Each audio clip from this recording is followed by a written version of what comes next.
Så är det hårdkamp där ute i alternativet mellan Ledin och mellan Wesse. Wesse går förlorande i den striden och tappar ner då. Och Eliasson är borta, står baklänges där uppe i samfållan och kliver ur där. Han vill ändå ha lite varma applåder utav publiken här för den fina insatsen som han har bjudit på. Men det är laggivande framledningen i Bönsen som ligger på andra platsen. Henke Nilsson som ligger på tredje platsen. Och det är Ledin som ligger på fjärde platsen och Wesse ligger på femte platsen då.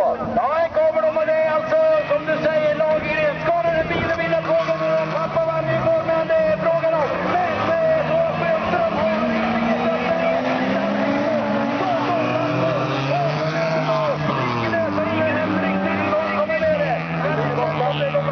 Ledin är borta. Laggivaren går ut att han är Bönström med. Bönström går också ut jämna till en tunnel.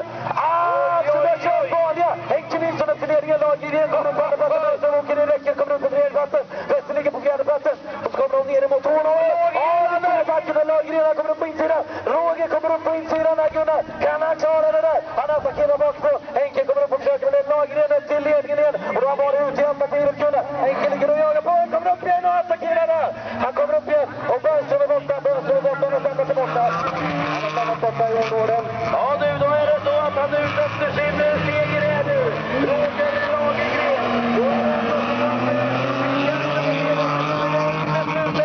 En bit har vi kvar nu, Christian. Och det är frågan. Har vi. Och vi kommer upp mot alternativet. Henke Nilsson går ut och tar alternativet där. Och nu ska vi se. Kan han Wester bromsa på sig rätt ut mot alternativet där. Såg inte riktigt vad som hände, om han bara bromsade på sig eller vad det var som hände. Går ut i alternativet. Och det är väl så att Wester redan har gjort alternativet en gång, men gör det en gång till här då. Ja, där är Lagergren på ledningen och nu är det så att han har fått lucka på 30 meter här och gå på. Ja, undrar, han kastar ut bak. Jag var lite... Jag undrar om... Är det Drivlaxen som går?